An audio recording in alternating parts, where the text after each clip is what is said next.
All right, so welcome to another deep dive. You know how this works. We dig into some stuff, maybe some stuff you wouldn't think goes together, and see if we can come up with some, like, I don't know, some unexpected connections for you today.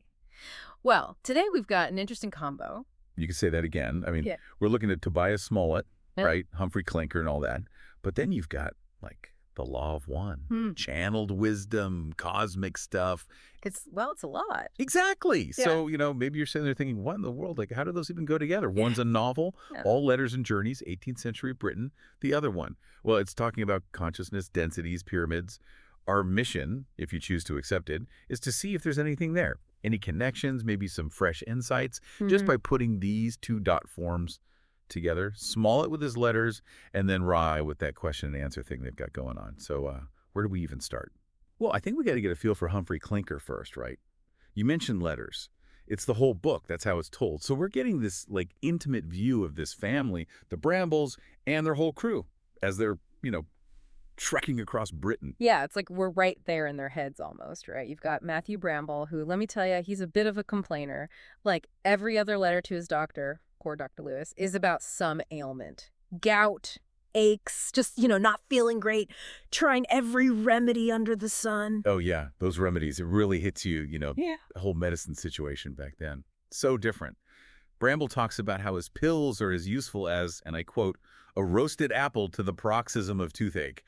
Not exactly a ringing endorsement. And then there's Lydia, his niece. She's got her own drama going on, writing to her friend, Miss Willis, about this Mr. Wilson, who she's totally smitten with. It's a whole secret romance, right? Notes pass through the maid, worry about getting caught. You realize how different things were for a young woman back then?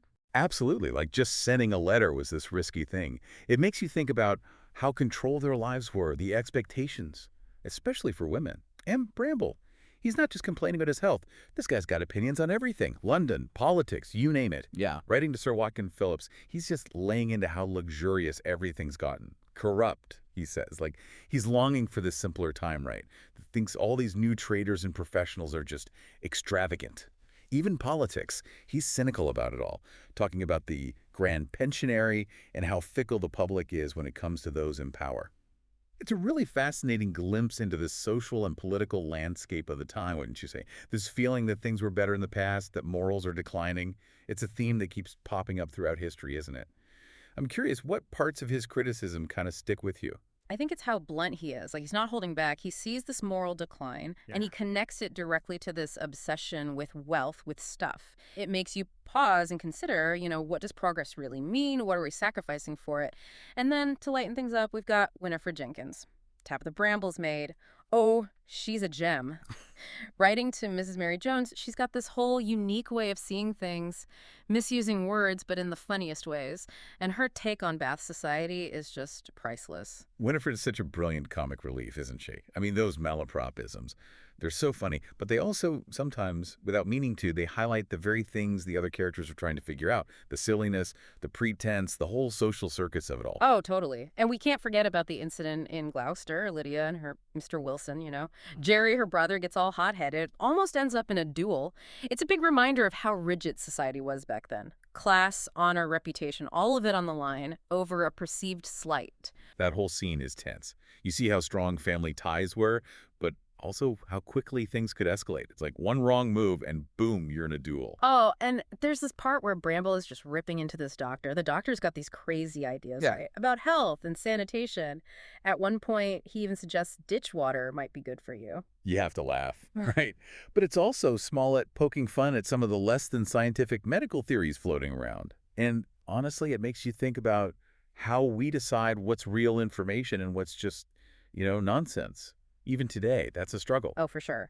And then there's the scene at their lodgings in Bath. It's pure chaos. Tabitha's dog is barking. There's a bunch of musicians playing, a dancing master tripping over his own feet. It's slapstick, but it really captures how easily things could fall apart in their daily lives. The struggle to keep up appearances. It's like a comedy of errors. You get this sense that even in their private lives, things were hardly ever calm or predictable. But in the end, things do settle down. Tabitha finds love with Liz Mahago, and Lydia ends up with her Mr. Wilson, who, thankfully, is a decent guy. It's like this sigh of relief, you know? After all the turmoil, some It's a happiness. nice touch, right? Gives a sense of closure. Like no matter how messy things get, there's still that hope for connection, for stability. Yeah. So with Humphrey Clinker, we're getting this whole panorama of life in the 18th century, seen through the eyes of these really distinct characters, with all Mm. their biases and quirks. All right, now let's shift gears completely. We're going cosmic. The law of one. So this is channeled material, right? Conversations with this being, this entity that calls itself Ra. Right, and from the get-go, Ra introduces this big idea, this core concept. Everything's connected. They call it intelligent infinity, or just one. It's like Oh. all of existence. We're all part of this single infinite consciousness. And it evolves through these stages, these densities of vibration. Yeah, so it starts with first density, right? Super basic. Minerals, water, just the awareness of being. Then you move up to second density, which is plants and animals. Things are moving, growing, more complex. And then, bam, third density. Us. Humans. This is where we figure out self-awareness, free will, all that jazz. And get this, according to Ra, Earth, right now, it's transitioning, moving from third to fourth density. It's like we're on the cusp of something huge. Hmm. You can think of these densities like levels in a video game, right? Each level has its challenges, its lessons, and both planets and the beings on them, they go through these stages. And this whole transition thing, it leads to what Ra calls the harvest. Basically, it's like a sorting. Based on how we've lived our lives in third density, what we focused on, we kind of get moved to a density that matches our vibe. Mhm. If you've been all about serving others, that's one path. If you've been more focused on serving yourself, well, that's a different path. And Ra, back in the 80s, they pointed to 2011 as a big harvest time. It's a powerful idea, isn't it? This cosmic evaluation, like our choices matter. They affect our spiritual journey. It really makes you think about the bigger picture, the meaning behind our time here. Oh, and then there's the Wanderers. These are beings, third density beings, but they've come from other planets, more evolved places. They're here to help Earth with this transition. But the catch is, they forget. Like, they have amnesia about where they came from. It's such an interesting twist. These advanced souls volunteering to come to a more challenging place to help. And the amnesia part, I mean, it suggests that the choices we make here, even if we don't remember past lives, they have this huge significance. Then there's the pyramids, specifically the Great Pyramid. Ross says it was built using, like, forces of one, whatever that means. And it's for initiation, for balancing the planet's energy. That there's the King's Chamber, the Queen's Chamber. They're all about healing, about advanced learning. But Ra's also clear, like, don't misuse this stuff. It's not about power trips. It gives you a whole new perspective on those ancient structures, doesn't it? It's like we're looking at energy manipulation, spiritual technology. It makes you wonder what else is out there, hidden in plain sight. Ryle also dives into these energy centers in our bodies, the chakras, and how they have to be balanced, you know, for our mind, body, and spirit to work together smoothly. If there are blockages like ego getting in the way or unresolved emotions, it messes with the flow of energy. It's like we have this internal energy system, Yeah. right? And if it's not working right, it affects us on all levels. It's interesting how many traditions talk about ego as this obstacle to true connection to higher awareness. Oh, and then there's a veiling process. This is wild. Basically, when we enter third density, there's this deliberate, like, obscuring of our conscious and subconscious mind. Wait, hold on. It's like someone's hitting the dimmer switch on our awareness. Exactly. And Ra says it's to give us true free will.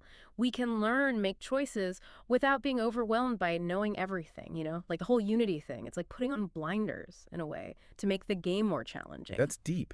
So it's not that we lose our connection. It's just dot veiled to make the experience here more jot meaningful, more impactful. Exactly. And there are other beings out there too. The Confederation of Planets, they're the good guys, basically. Positive beings helping those who ask, but they always respect free will. Which is huge, like no interfering. Right. But then there's the Orion group. These guys, they're not so friendly. They're all about control, manipulation, service to self, taken to the extreme. So it's not all sunshine and roses out there. There are different forces at play, different agendas. Makes you think about, discernment. What influences are we open to? Yeah, for sure.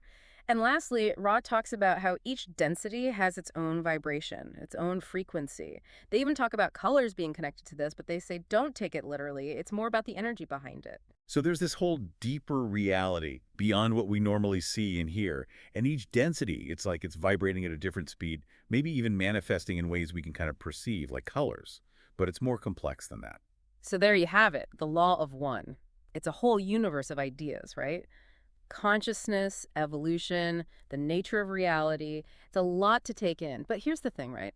We've got these two sources, Humphry Clinker and the Law of One. On the surface, totally different. But I'm wondering, can we find any connections, like maybe some common threads, some human experiences that tie it all together? That's the fun part, right? Humphry Clinker gives us this close-up on the 18th century, the social scene, the personal struggles, and then we have the Law of One, zooming out to this cosmic perspective. But both, in a way, are talking about balance or the lack of it. Exactly. Think about Bramble and all his complaints, his health, anxieties about society, appearances. What if, and here's where it gets interesting, what if we look at it through the lens of the Law of One? Could those be signs of disharmony? Like on a mind, body, spirit level, things are out of whack. I like that. So Smollett, maybe without even realizing it, is showing us a society and individuals within that society who are out of alignment with something bigger. Like their physical and social troubles are symptoms of this deeper disconnect. Right, and the whole idea of seeking. In Humphry Clinker, we're piecing together the story through these letters, getting different perspectives, and with the Law of One, it's all about asking questions, digging deeper. Both are about this active pursuit of understanding, just in different realms. It's like there's this fundamental human drive to make sense of things, to find answers, whether it's about our relationships, our society, or the very nature of existence. And the concept of service. The Law of One, it's very clear about serving others as a path to growth. In Humphry Clinker, it's not spelled out like that, but you do see moments of generosity, like Bramble, grumpy as he is, he still cares about the people on his estate. Good point. Maybe those actions, in their own way, represent this instinct to help, to serve, even if they didn't have the same language for it back then. Now, I'm not saying Smollett was like secretly a Law of One expert, right? But the point is, when we put these two things together, we start to see some interesting parallels. It's like these enduring human themes, health, society, meaning. They keep popping up, regardless of the context. Exactly. And that's what makes this so fascinating. By looking at things from multiple angles, even seemingly unrelated angles, we get a richer, more nuanced understanding. So there you have it, our deep dive into Humphry Clinker and the Law of One. From 18th century Britain to, well, the cosmos. It's been a journey. And hopefully you, dear listener, have gotten something out of it. We've thrown a lot of information at you, right? Oh, wait. From different times, different viewpoints. It makes you wonder, what does it really mean to be well-informed? Right. How can we take all of this, the historical and the metaphysical, and use it to understand ourselves better, our world? So here's a thought to leave you with. We've seen these themes, these concerns, in both Humphry Clinker and the Law of One. Health, social order, the search for meaning. What if those point to something deeper? Something universal that's at play, no matter what? It's a question worth pondering, wouldn't you say? Yeah. And we encourage you to keep exploring, dig into these sources, see what resonates with you. The journey's just beginning.